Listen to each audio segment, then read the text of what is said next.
Spooky story time. A follower named Lily sent me this story and we're going to call it Husband, Sister, or Mimic. Lily says that her husband works second shift. He leaves the house around 12:45 to catch the ferry and is usually home around 11:50 p.m. She says that while he's at work, she's at home with her 4 kids, just chilling most of the time. She says that one night around 8:30 p.m. she lays her babies down and she goes into her room, and she wants us to know that their rooms are directly across from each other. Around 9:30 p.m. she's in her room again, relaxing, scrolling on TikTok, and she hears, "Hey babe," coming from the living room. She says that the tone, the mood, the voice, everything that came from that statement sounded exactly like her husband. So she kind of rolls her eyes and she's like, ugh, what does he want? I just got comfortable. And as soon as she gets up, she realizes it's 9:30 p.m. Remember, her husband doesn't get home till about almost midnight. She checks his location and sure enough, he's at work. She's stunned because she's like, I know what I heard. Moments later, she hears "babe," but like an aggravated voice. And she said the voice sounded very upset. So she walks to the hallway and she's just staring at the hallway, expecting to see her husband maybe come out. Maybe he left work a little bit early. Who knows? But again, it's impossible because his location is at work. She ended up falling asleep and she ends up forgetting about this whole situation. One night, her sister comes over and she leaves the house about 10:15 p.m. where she makes sure she locks the doors. She turns off all the lights. She walks into her bedroom. As soon as she crosses that doorway, she hears, "Lily, I forgot my bag. Can you please come help me find it?" This time, she's absolutely positive that she locked the doors and there's no way that her sister got into the house without a key. Her sister does not have a key to her house. So that now is 2 instances. The last one that really freaked her out, and personally freaked me the hell out because I'm a mom, So one night, she is chilling. It's about 11 p.m. and she's waiting for her husband to get home from work. She's sitting in a big fluffy chair watching TV, and behind her is the hallway to the bedrooms. She's just chilling, and then she hears her oldest daughter literally yelling for her frantically to come to her room. Lily says that just 5 minutes ago, she had just checked on her kids to make sure that they were okay before she came to the living room to watch some TV. So she was like, being a mom, she jumps up, frightened and scared, like, oh my God, what's happening? My baby. Then she stops at the hallway, and she remembers the 2 prior incidents that happened. Everything just comes flooding back. She stops at that hallway. She kind of peeks in, and the room is closed. And everything is silent. She knows that you're not supposed to acknowledge them, but being a mom, she yelled back, "What is it, sweetie?" And she's just staring to see if she's gonna hear something back. Then she hears, "Just come here, Mom." She knew instantly that that was not her daughter because her daughter never calls her mom. She always calls her mommy. She didn't move from that hallway until her husband got home, and she says that while she's waiting for her husband, she's scared as hell because she can hear that voice, "Mom, come here. I need your help." Blah, blah, blah, blah, blah. Just constantly talking to her. Once her husband gets home, she goes and she checks on her kids, opens the door, and they are sound asleep.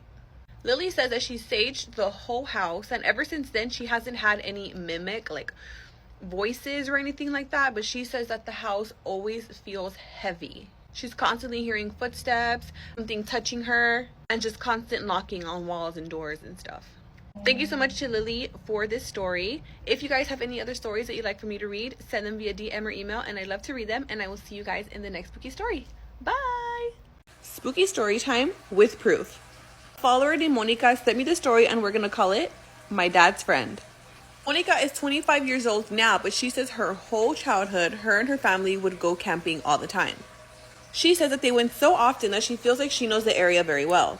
The men in her family had started a tradition that every time that they went at nighttime, they would all go and walk along the river. She thinks that maybe they like the thrill of being in complete darkness.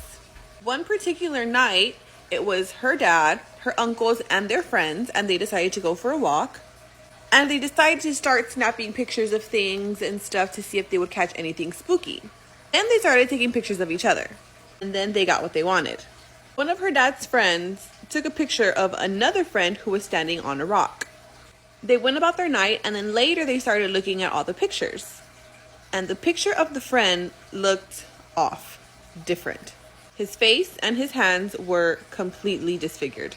His hands looked huge and thick, and they appeared to have like long nails. And his face looked red, and it looked like he had horns. She did send me the picture, and I will post it here.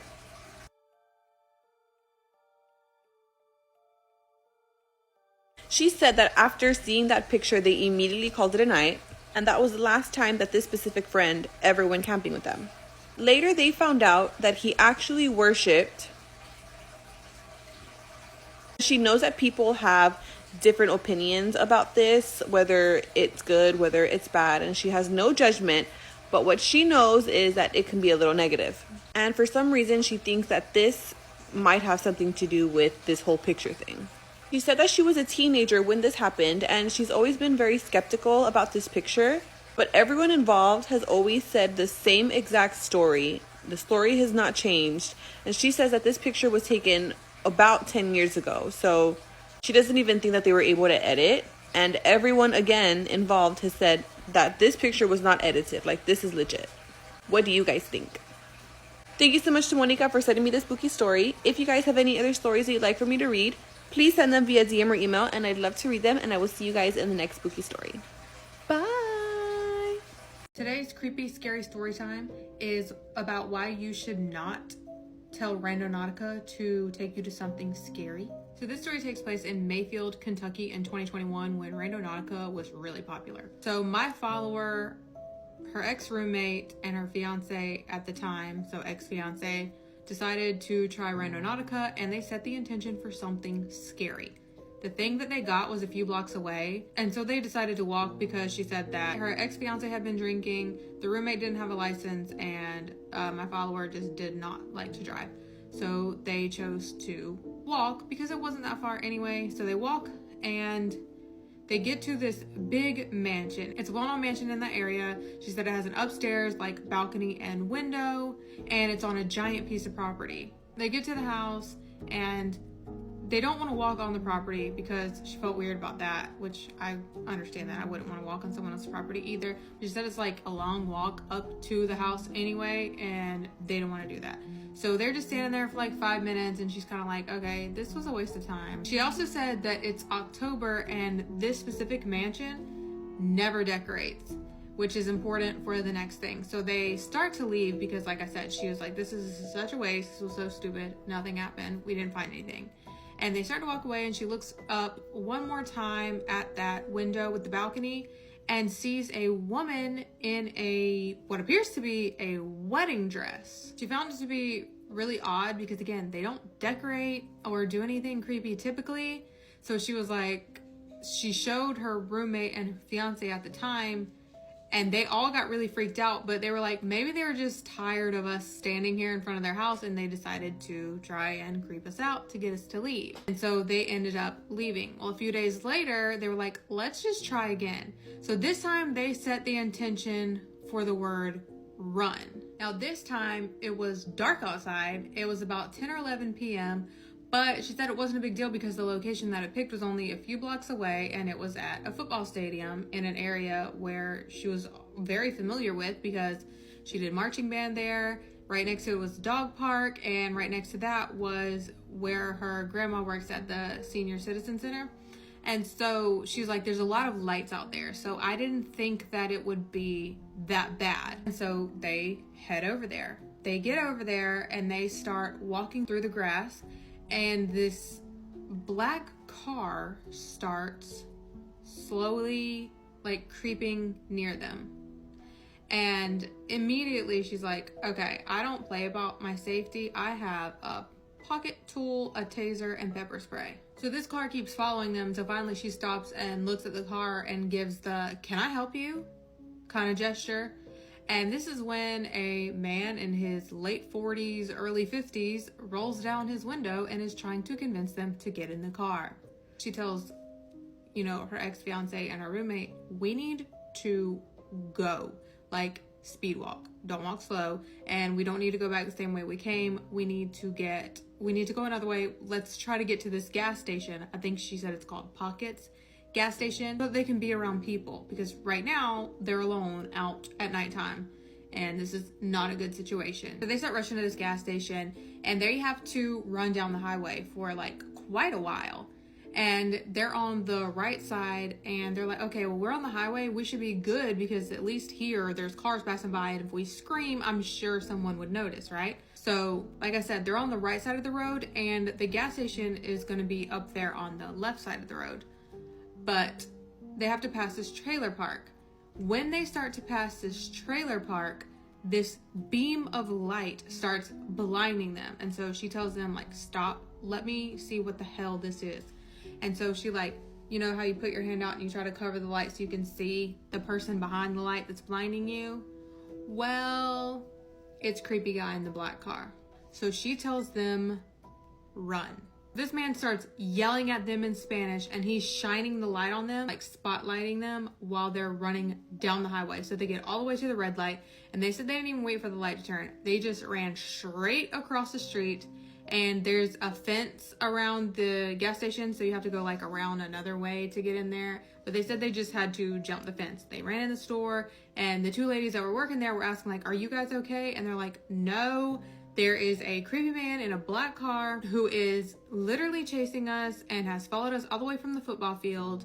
Can you please call the cops if he pulls in here? So sure enough, they see out the glass, here comes that black car pulling up to the gas pumps. So the ladies are like, if he comes inside, we're gonna call the cops. Go hide in the bathroom. So they said they hid in the bathroom for like 20 minutes, and I guess he never even got out of the car. I mean, I personally think they should have still called the cops, but I guess they didn't. But she ended up calling her ex-fiance's mom to come and get them, and she said she will never ever play Randonautica again, that she's lived there since 2011, I think she said, and that she's never experienced someone so evil, that his eyes weren't even just brown, they were like black, and she could just feel his evil, bad intentions. But that she's never seen him or this car ever again. And it was just such an insane, horrifying experience. Be careful what you ask Randonautica to take you to. Spooky story time. A follower that wants to remain anonymous sent me the story, and we're going to call it The Bike Trail. For the sake of the story, we'll call her Allie. Allie is from Singapore, and she says that on a regular Sunday, her and her then boyfriend decided to go to this place called Coney Island. It is a biking park. She says it was a normal day. People were there with their families because it was Sunday fun day. Allie says that on Sundays the bike closed at 7, so they had a little bit over an hour to continue cycling. She says that her then boyfriend, which we'll call Ben, was cycling in front of her. She was behind him, and she had one of those little baskets that sit on the bike. And the stuff that was on the bike just kept on falling. She would hit little bumps and the stuff would fall off. So Ben turns around and tells her, hurry up, come on, catch up. And Allie's like, okay, hold on. Bends over, stops, and picks up the stuff, puts it in the basket. And when she looks up, Ben is like far. She's like, how the hell did that happen? She says literally from 1 second to the next, he was like far. So she gets on the bike and she's hauling. She's like, okay, I need to catch up to him. She's literally hauling ass at this point, and she says that the distance is not getting any better, like he's still so far away. And she realizes that she's now getting deeper and deeper into this biking trail. Suddenly, a park ranger approaches her, and he's like, hey girl, it's getting a little late, you need to start going back, we close at 7. And she's like, okay, but my boyfriend just passed you, so I need to like alert him that we need to go. And he's like, I don't know what you're talking about. There's no one there. Allie is dumbfounded because she's like, yeah, Ben, my boyfriend, just cycled past you. What do you mean you didn't see him? Like, he just passed you. And it is then that Ben now comes up from behind her and tells her, where the hell have you been this whole time? I've been looking for you for like 30 minutes. That he was cycling, turns around, and she's gone. So Allie tells Ben, and she's like, what are you talking about? I saw you cycling way ahead of me. You turned around and you were like, come on, catch up. And I'm trying to catch up to you. But what do you mean you didn't see me? She points in the direction where she saw him, and he's like, I wasn't over there. I went this way, not that way. So the park ranger had to drive them out of the area because of how deep they were in. and she literally doesn't know how they lost track of time. He was looking for her for 30 minutes. She swears that she looked down because of stuff in the basket was falling off. She looks up and he's over here, but Ben swears that he never went to that direction. He was in the completely opposite direction. What do you guys think? Thank you so much to Allie for sending me this spooky story. If you guys have any other stories that you'd like for me to share, please send them via DM or email, and I'd love to read them, and I will see you guys in the next spooky story. Bye!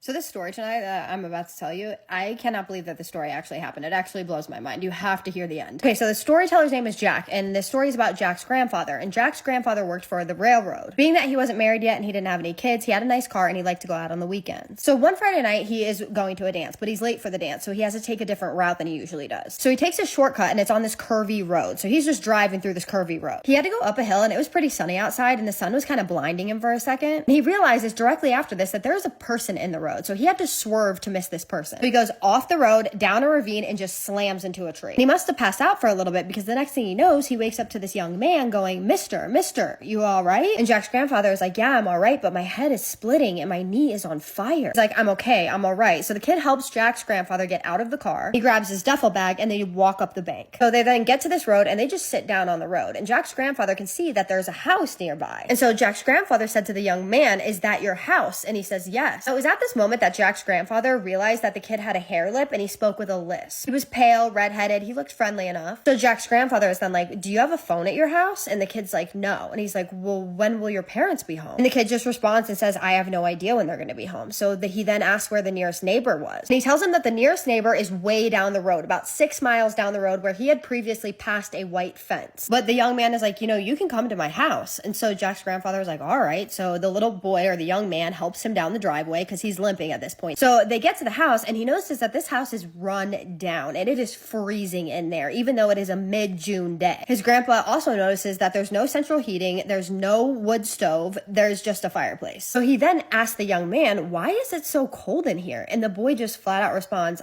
I'm always cold. So Jack's grandfather is like, listen, if you go get wood, I'll start a fire. And so the kid's like, okay. So he goes down and he grabs some wood. He brings the wood back, and the wood is actually very dry wood. So it starts a pretty large fire. So after the fire started, Jack's grandfather notices something. He notices that the young man is standing very close to the fire, close enough to burn him actually. So he says to the young man, listen, you need to be careful, son. You're going to get burned. And the young man just replies again, I'm always cold. So at this point, he's just like, okay, are you hungry? Because I have sandwiches in my bag. And the young man just says, no, I already ate supper. So he pulls out the sandwiches and he starts eating the sandwiches. As he's eating the sandwiches, he notices that the boy again is standing. Can we show him the older homestead? Yeah, let's go. As you know. No, it's not. No, it's not.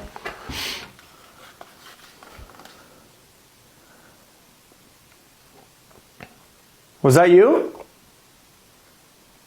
Yeah, that's on either side. They went to both. Yeah. If mimic stories scare you, don't watch this. So the story starts when Angela's about 13 years old. Now, her grandmother had passed away in her house, and she always knew that it was haunted, but she didn't realize how bad it was until she was 14 years old. She said that her little sister and her dog would continuously look in the corner of the house, and that her little sister would say, Nanny, every time she looked in the corner, and the dogs would just look in the corner and bark continuously. Well, she just kind of brushes these things off until one day she's homesick from school, and her mom and her dad are at work, and her sister is at school. She's just chilling, hanging out at her house when suddenly her phone rings, and she looks down at her phone and she realizes that it says that it's her great nan calling. So she answers the phone and she just hears this scratching sound like and she's like, what is that? And then she hears this sharp scream, and then the phone line just cuts off. Now she surprisingly ignores this and she just goes back to watching her TV show. Could not be me. Here's where it gets unnerving. She's sitting there watching TV when she hears the front door open, and she hears her mom say, are you okay? And she said that something just felt off about it. Her chest got heavy and her stomach just felt weird. She said something was telling her not to respond, but then she hears her mom call her name again. It's a little bit louder this time, and she's scared at this point. She said that, bear in mind, she was 14 years old. She had never been home alone, and so she was freaked out. Right as she's sitting there, scared out of her mind, her phone starts to ring, and the caller ID says it's her mom calling. And her mom says to her, are you okay? Just like she had heard her say when she heard the door open. And then she just says, I'm picking your siblings up from school. And at this point, Angela is just like, okay. Angela said she did not want to scare her mom, so she did not tell her mom what happened. Then it gets worse because this brave girl decides that she's going to go downstairs and she's going to try to find out what she heard. She can't find anything, so she's walking back up the stairs when suddenly something just tugs her hair back and she falls down the stairs. Now she starts screaming and crying, and as she's screaming and crying, she can still feel something tugging on her hair. And then just like that, she's out like a light. Next thing she remembers, her mom is waking her up, asking her again if she is okay. Now the last thing she said in this email was, do you think this was my grandmother, or do you think that this was something else? And my opinion personally is absolutely not do I think this was your grandmother. In no way, shape, or form do I think that your grandmother would do that. Well, I don't know her, but do you think that she would do that? I mean, most grandmothers wouldn't. But unless she was like mean in life, I don't think that this was your grandmother at all, because this was scary. Whatever this was trying to terrify you. And honestly, like, I can't even say it. Let's put it this way, since I can't say it. Trying to cause you physical uncomfortability to a severe extent, if you catch my drift. My question is, were you hurt after this? After you fell down the stairs? Did that hurt you? Because I'm sure that did, right? And also one thing that I find really interesting is that you heard your mom open the door and say, "Are you okay?" And then your mom ended up saying that to you twice. And the second time she said it to you after you fell down the stairs, which makes me think that that was kind of like a foreboding for what was about to happen to you, which I personally think is like the eeriest part of the story. But what do you guys think about this entire story? Do you think this was her grandmother? I mean, I guess we would have to have a little bit more information to really know that, but I don't think it was. And do you think that that was kind of a foreboding when her mom opened the door and said, "Are you okay?" And clearly that was not her mother. And what else do you guys think about the story? I would love to hear your thoughts, suggestions, and opinions in the comments, but as always, please be respectful. There's something in my eye right now. Can you guys see it? Oh my god, you can see me in my eye right now. That is so creepy. And now we're gonna do my favorite part, which is the shout outs. What is wrong with my eye? Beth Ann Evan 0. You left a really nice comment underneath the video where I was upset, and I appreciate that so much. I just want to say thank you to every single one of you for the comments that you left. That comment section was filled with love, and it made me feel so much better. You have no idea. I felt so loved looking at all of those comments that were just, I can't even tell you. So thank you so much to everybody. But thank you, Beth Ann, for what you said. I truly appreciate that. It makes me feel so supported.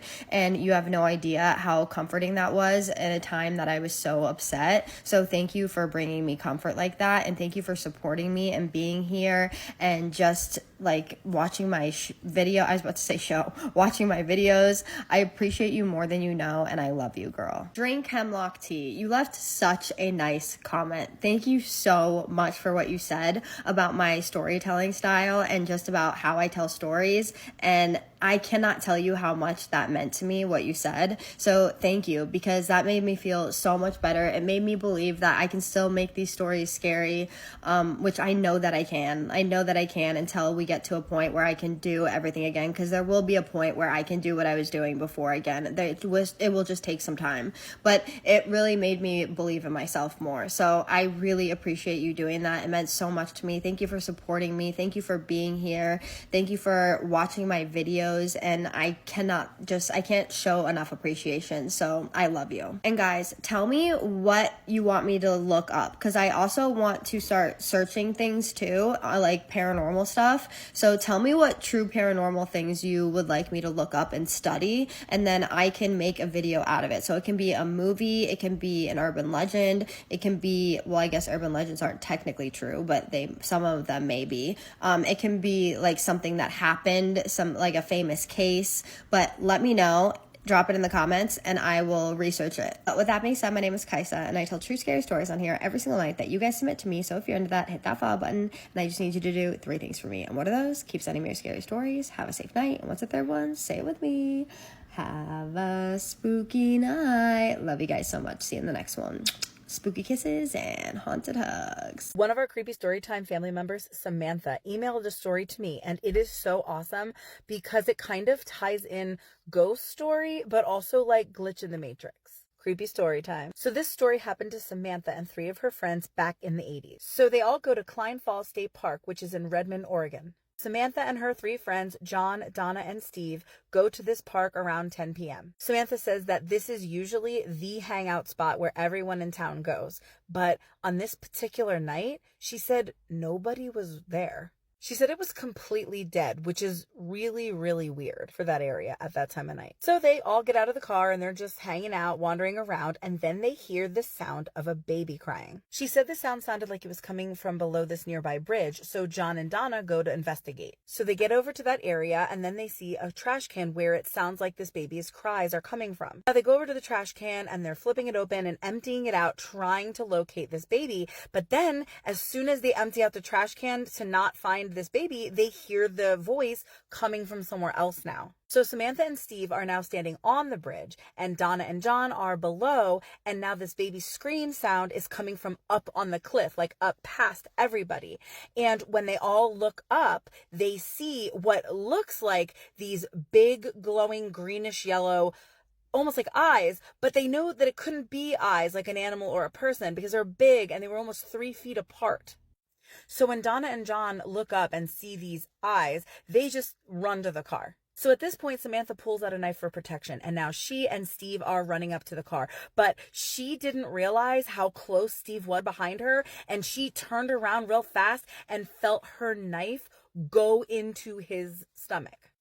As this thing went deep into his abdomen, she felt the warm blood flood over her hands, and everyone is a panic, and they're like, we gotta get you to the hospital. So they got to the car and they're headed to the hospital, and Samantha decides she's gonna go check on the wound. She starts looking and looking and she can't find where it is, and she realizes there is no blood, there is no wound. There is no rip in the shirt, nothing, like it never even happened. She says to this day, she can't explain it. She also said they did some digging and they discovered that a car with the mother, father, and a baby did crash and go over that bridge. Apparently, they found the mother and the father's body and they never found the baby's body. She's thinking that explains the eyes, which were probably the headlights of this car or the ghost car, and the baby's crying. But she said what it doesn't explain is how she was able to, you know what, into her friend, and then it was magically healed. Samantha said she'd love to be tagged and that she's going to be checking the comments. So let her know if anything like this has ever happened to you or what your thoughts are. And if you haven't yet, don't forget to follow for more creepy story time.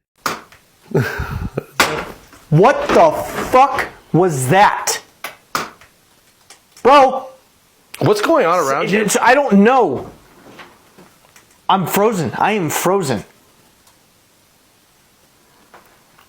Did the window Sean. break? I feel like some of the scariest paranormal stories that I hear are when people are like camping overnight in the woods. And I got a follower's scary story about the time that this follower went camping and encountered a ghost on the road. Her name is Chloe, and she starts out the email by saying she's had paranormal experiences most of her life, and that not much freaks her out, which is why this story really stands out.